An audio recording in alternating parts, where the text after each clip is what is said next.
Halo, ketemu lagi. Kalau di pembahasan sebelumnya kita udah ngobrolin soal filosofi pengajaran yang sifatnya gambaran besar, nah kali ini kita bakal terjun langsung ke prakteknya. Kita akan geser fokus dari kenapanya ke bagaimana dan apanya. Yuk kita bedah bareng-bareng strategi dan teknik jigu di kelas BIPA yang beneran bisa bikin proses belajar jadi hidup. Oke, sebelum melangkah lebih jauh, penting banget buat kita samakan persepsi dulu soal tiga istilah ini. Anggap aja begini, metode itu adalah fondasi filosofisnya, cetak biru besarnya. Strategi itu pilihan pendekatan kita, mau pakai struktur apa untuk bangunan kita. Nah, teknik itu adalah aksi-aksi kecilnya di lapangan, alat-alat spesifik yang kita pakai, kayak palu atau obeng. Jadi, metode sehebat apapun nggak akan ada artinya tanpa strategi dan teknik yang dieksekusi dengan pas. Disinilah teori bertemu dengan realita. Dan ini dia metafora utama kita untuk pembahasan kali ini. Pengajar BIPA yang hebat itu bukan cuma instruktur yang menyampaikan materi dari buku. Bukan, Anda itu seorang arsitek pembelajaran. Seseorang yang dengan sangat lihai merancang, membangun, dan menyusun berbagai pengalaman belajar yang kokoh, fungsional, dan tentunya nyaman untuk setiap siswa yang ada di dalamnya. Ini dia peta perjalanan kita. Kita akan mengupas tuntas 4 pilar utama dalam arsitektur pengajaran. Mulai dari merancang untuk setiap tipe pembelajar, melihat bahasa sebagai aksi sosial, lalu memaksimalkan waktu di kelas, dan yang terakhir, memanfaatkan kekuatan cerita personal. Oke, kita mulai dari pilar yang pertama, fondasinya. Arsitektur yang bagus itu kan harus kenal betul sama siapa yang akan tinggal di dalamnya. Sama halnya dengan kelas kita. Kita harus paham betul kalau siswa kita itu punya cara yang beda-beda dalam menyerap informasi. Nah, inilah inti dari sebuah pedagogi yang responsif. Secara umum, ada 3 gaya belajar utama. Visual, yang belajarnya lewat apa yang mereka lihat, auditori, yang kuat lewat pendengaran, dan kinestetik, yang harus sambil bergerak atau melakukan sesuatu. Seorang arsitek pembelajaran yang baik nggak akan memaksakan satu desain untuk semua. Justru, dia akan menyediakan banyak pintu masuk ke dalam materi. Inilah yang kita sebut sebagai differentiated instruction, atau pengajaran yang terdiferensiasi. Biar lebih kebayang, kita ambil contoh tema makanan Indonesia. Buat pembelajar visual, kita bisa kasih lihat gambar-gambar makanan yang menarik, infografis bumbu, atau peta pikiran. Untuk yang auditori, kita bisa putarkan rekaman suara penjual sate misalnya, terus ajak mereka diskusi. Nah, buat yang kinestetik, ayo kita gerak. Bikin simulasi masak-memasak sederhana, di mana gerakan fisik itu langsung terhubung dengan kosakatanya. Belajar jadi terasa seperti sebuah petualangan, kan? Lanjut ke pilar kedua. Kita harus selalu ingat, bahasa itu pada hakikatnya adalah alat sosial. Bahasa ada untuk berkomunikasi, untuk berinteraksi, untuk membangun hubungan.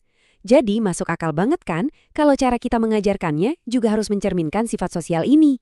Nah, lihat deh tabel ini. Masing-masing teknik punya tujuannya sendiri. Kerja berpasangan atau pair work itu efektif banget buat ngurangin rasa cemas siswa yang mungkin masih malu-malu buat ngomong. Diskusi kelompok lebih pas untuk membahas topik yang lebih rumit. Sementara proyek kolaboratif itu nggak cuma melatih bahasa, tapi juga mengasah soft skills yang penting banget kayak kerja sama tim. Kelas pun jadi semacam miniatur masyarakat di mana siswa bisa berlatih bahasa dalam berbagai situasi sosial. Strategi kita yang ketiga ini bisa dibilang sebuah terobosan. Sebuah cara yang secara radikal mengubah pemanfaatan aset kita yang paling berharga di kelas, yaitu waktu tatap muka. Inilah yang disebut dengan flipped learning atau kelas terbalik. Coba kita bandingkan. Di kelas tradisional, waktu tatap muka yang super berharga itu habis untuk guru menjelaskan materi. Latihan dan penerapan dilakukan di rumah, sendirian. Nah, di kelas terbalik, prosesnya kita putar. Siswa belajar materi dasarnya dulu di rumah lewat video atau bahan bacaan.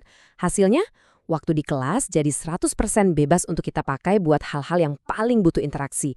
Diskusi, debat, studi kasus, atau proyek. Jadi ada 2 fase utama. Di fase prakelas, tugas guru adalah menyiapkan materi digital yang bisa diakses siswa secara mandiri. Lalu, di fase dalam kelas, suasana berubah total. Kelas menjadi sebuah lokakarya yang dinamis. Peran guru pun bergeser. Dari yang tadinya penceramah, menjadi seorang fasilitator atau pelatih yang siap memberikan umpan balik langsung saat itu juga. Dan pilar arsitektur kita yang terakhir ini mungkin adalah yang paling otentik, paling personal, dan sumber dayanya nggak akan ada habisnya.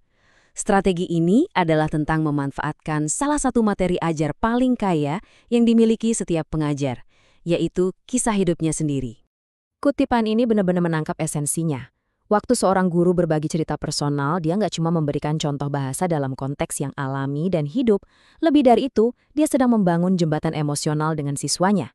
Ini menciptakan suasana kelas yang aman dan nyaman, yang akhirnya bisa menurunkan apa yang disebut filter afektif, semacam dinding mental yang menghalangi proses belajar.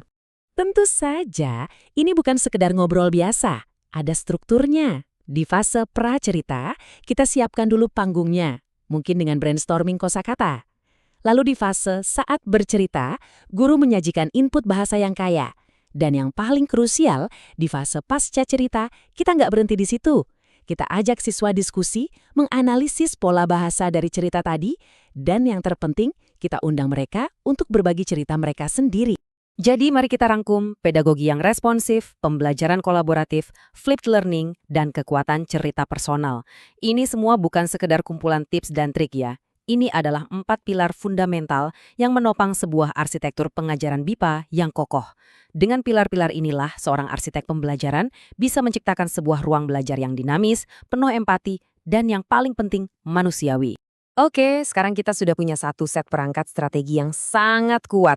Sang arsitek sudah punya cetak biru dan bahan bangunannya. Tapi, ini justru memunculkan satu pertanyaan besar berikutnya. Gimana caranya kita merajut semua strategi ini menjadi satu kesatuan desain kurikulum yang utuh, terstruktur, dan relevan? Nah, itu tantangan kita selanjutnya. Kalau Anda, kira-kira akan mulai dari mana?